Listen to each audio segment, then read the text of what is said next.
Bonjour tout le monde, bon mardi, j'espère que vous allez bien aujourd'hui. Je voulais vous entretenir rapidement sur un sujet qui est qu'est-ce que la perte de graisse?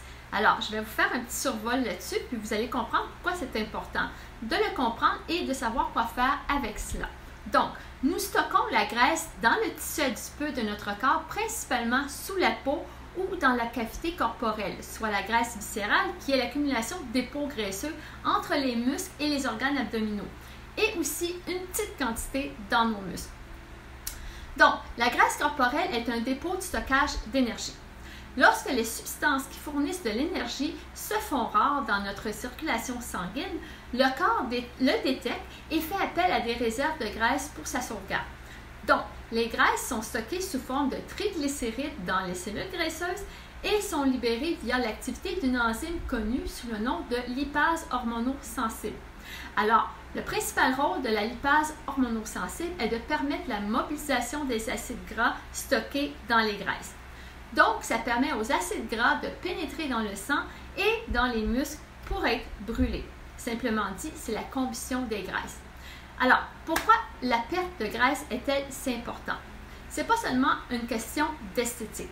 L'excès de graisse corporelle peut affecter négativement presque toutes les facettes de la vie, y compris la mobilité qui est réduite, une mauvaise santé circulatoire, un risque accru de maladies cardiaques, entre autres, un risque accru de fractures de stress et bien d'autres problèmes métaboliques et mécaniques. Les cellules graisseuses peuvent agir comme des usines endocrines et produire des hormones qui influencent de nombreux processus dans le corps, dont la plupart conduisent à une plus grande accumulation de graisse. En conclusion, porter beaucoup de graisse corporelle excessive aggrave la santé, la composition corporelle et les performances sportives, par exemple. Aussi, un autre phénomène trop souvent rencontré est le fait qu'environ 95% des personnes en surpoids suivent des régimes répétés pour reprendre la plupart ou la totalité du poids en un an. Donc, les cellules graisseuses sont un site de stockage majeur pour la graisse corporelle et sont dans un état de renouvellement continu.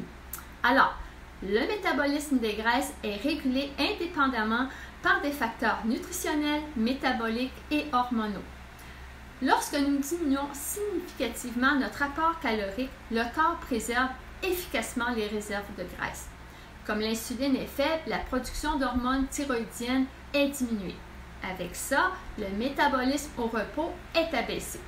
Et tout ça peut avoir lieu dans 24 heures suivant le début d'un régime hyper strict. En conséquence, la réponse du corps à la privation de calories rend le rebond de gain de poids presque définitif une fois que le régime est abandonné. Parce qu'on sait que de toute façon, un régime strict, ce n'est pas un mode de vie, ce n'est pas soutenable à long terme. Aussi, le muscle est généralement perdu ou diminué, de sorte que le corps devient généralement plus gros et moins fort. Alors, pour maintenir une faible masse grasse corporelle, voici quelques actions à considérer. On vous suggère plutôt de faire de l'exercice 5 heures par semaine. Évidemment, il faut commencer progressivement. On ne se lance pas dans 5 heures d'entraînement par semaine comme ça. Aussi, vous devriez manger des aliments entiers, non transformés à intervalles réguliers, tout en étant conscient des signaux physiques de faim et de satiété. D'ailleurs, j'ai fait une vidéo là-dessus, soit sur la gréline et la leptine, qui sont des hormones reliées à l'appétit et la satiété, entre autres. Très important, essayez de dormir de 7 à 9 heures par nuit. Je sais, ce n'est pas toujours facile. Bien sûr, ne vous engagez pas dans des régimes extrêmes. Restez cohérent avec vos bonnes habitudes et incorporez une activité physique sans exercice, c'est-à-dire la marche, le ménage, les activités quotidiennes, le jardinage. Essayez d'être en mouvement le plus possible. Blâmer le gain de poids sur les calories, c'est comme blâmer la guerre sur les armes à feu. Le régime alimentaire n'est pas la cause des niveaux excessifs de graisse corporelle, c'est plutôt le style de vie qui vient avec.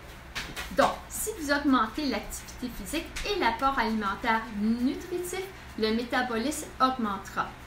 Une privation calorique sévère empêche la production aussi de sérotonine, qui est une substance chimique du cerveau nécessaire pour contrôler l'appétit et maintenir l'harmonie avec la nourriture. Donc, en effet, la sérotonine agit sur le système nerveux central et apporte différentes actions, notamment dans la régulation de certains comportements comme l'humeur et l'émotivité. Donc, on sait toutes qu'un régime strict aura le dessus sur notre humeur et les conséquences qui s'en suivent. Par exemple, de mauvais choix alimentaires, des binging le soir, bref, tout ça. Alors, c'est peut-être simple, mais c'est compliqué à la fois, perdre du poids.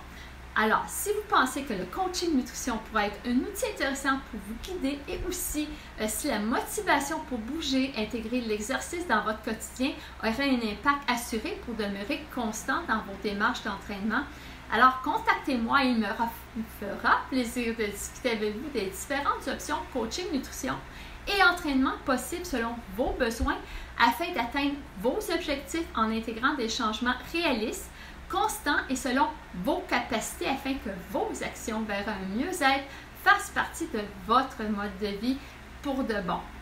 Vous avez des questions? Laissez-moi aller dans les commentaires ci-dessous ou en privé, il me fera plaisir d'y répondre. Vous voulez en savoir davantage sur les programmes d'entraînement, nutrition, coaching que j'offre? Voilà, je suis disponible pour répondre à toutes ces questions.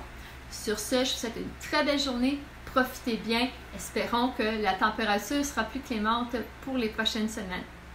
Portez-vous bien.